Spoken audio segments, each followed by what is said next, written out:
Hello, मेरा नाम है दिनेश बालाचंद्रन। आज मैं एक नए फंड के बारे में बात करूंगा जिसे हम लॉन्च करने वाले हैं। उसका नाम है SBI बैलेंस्ड एडवांटेज फंड।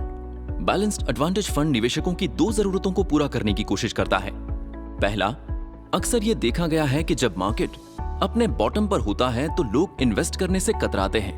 वहीं जब मार्केट टॉप पर होता है तो वो बेहिचक इन्वेस्ट करते हैं जब वैल्यूएशन बहुत महंगे हो जाते हैं। दूसरा, ऐसे कई इन्वेस्टर्स हैं जो इक्विटी में थोड़ा बहुत जोखिम आराम से ले सकते हैं, पर गिरावट होने पर घबरा भी जाते हैं, जैसा कि प्योर इक्विटी म्यूचुअल फंड्स में अक्सर देखा गया है। बैलेंस्ड एडवांटेज फंड इन्हीं समस्याओं को सुलझाने का एक प्रयास है, जहां इक्विटी और डेट इंस्ट्रूमेंट्स के मिले जुले रूप में इन्वेस्ट किया जाता है।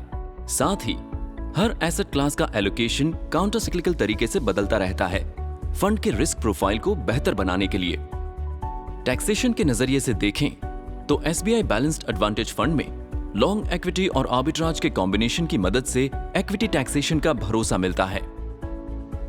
इस फंड के पोर्टफोलियो को हमने 3 लेयर्ड प्रोसेस द्वारा बनाया है। स्टेप 1 है एसेट एलोकेशन, जहां हम इस बात का निर्धारण करते हैं कि कितना परसेंटेज एलोकेशन इक्विटी में रखना है और कितना परसेंटेज डेट में। यहां पे हमने एक ऑब्जेक्टिव फ्रेमवर्क बनाया है जो 3 बातों से मिलकर बना है: वैल्यूएशन, सेंटिमेंट और अर्निंग आउटलुक।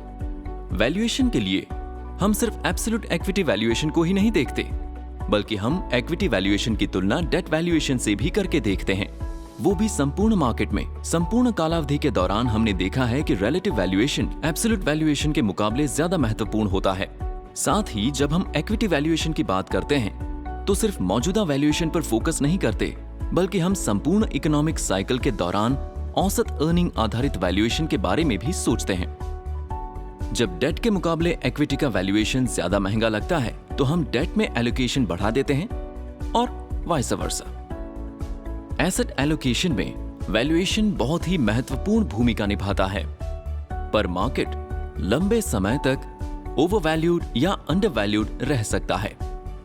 इसलिए एक बेहतर एलोकेशन का निर्णय लेने से पहले हम इक्विटी सेंटिमेंट पर भी बहुत गौर करते हैं। यहां पर हमने एक इन हाउस सेंटिमेंट इंडेक्स तैयार किया है जो अनेक बुनियादी पहलुओं पर गौर करता है, जैसे मार्केट की अंदरूनी हालत, पोजीशनिंग और फ्लो, अंदरूनी सेंटिमेंट। जब इन सारे पहलुओं को एक साथ मिलाकर देखते हैं तो तस्वीर साफ बनती है कि हम फियर स्पेक्ट्रम में हैं या ग्रीड में। कॉन्ट्रेरियन नजरिए से देखें तो जब मूड बहुत खराब होता है तो हम इक्विटी में एलोकेशन बढ़ा देते हैं, और जब मार्केट जोश में रहता है तो डेट में एलोकेशन बढ़ा देते हैं। हालांकि इन दोनों पहलुओं का अपना अपना खास महत्व है, पर जब हम इन दोनों को मिलाकर देखते हैं तो मिलता है एक फाइनल एलोकेशन मिक्स। तो स्टेप 1 में इक्विटी और डेट के बीच एलोकेशन का हमारा निर्णय बहुत ऑब्जेक्टिव आधारित होता है। स्टेप 2 में इक्विटी एलोकेशन में भी हम साइज, स्टाइल फैक्टर्स का ध्यान रखते हैं कि लार्ज कैप स्टॉक्स के मुकाबले small and mid cap stocks में हमें कितना एलोकेट करना चाहिए, सिक्लिकल स्टॉक्स और डिफेंसिव स्टॉक्स के बीच कितना एलोकेशन होना चाहिए, वैल्यू स्टॉक्स और ग्रोथ स्टॉक्स के बीच कितना एलोकेशन होना चाहिए। अपने ऑब्जेक्टिव पैरामीटर्स का इस्तेमाल कर हम एक एक करके सभी फैक्टर्स पर निर्णय लेते हैं। स्टेप 3 में अब हम आ चुके हैं अपने आखिरी पर बहुत ही जरूरी स्टेप पे, जहां हम वाकई में खास स्टॉक्स को चुनते हैं। यहाँ SBI म्यूचुअल फंड में हमारे पास एक अनुभवी एनालिस्ट टीम है जो सेक्टर स्पेशलिस्ट होते हैं और अपने सेक्टर को लंबे समय से ट्रैक करते आए हैं। हम एनालिस्ट को हर महीने उन आइडियाज को बताने के लिए कहते हैं जिनमें सबसे ज्यादा मौके होते हैं। फिर हम उस लिस्ट में से स्टॉक्स चुनते हैं। इससे हम एक ऐसा पोर्टफोलियो बनाते हैं जिसमें हमारे फंड हाउस के बेहतरीन आइडियाज शामिल होते हैं। जब हम इन सबको एक साथ मिलाकर देखते हैं तब हमारे पास हमारी सोच के अनुसार ऑब्जेक्टिव फ्रेमवर्क और सब्जेक्टिव समझबूझ का एक बेहतरीन कॉम्बिनेशन होता है। हमारे पास होगा इतना दमदार पोर्टफोलियो कि मार्केट के हर उतार चढ़ाव में वो बेहतर कर सकता है। अगर आपके मन में कोई सवाल है तो प्लीज हमसे जरूर संपर्क करें।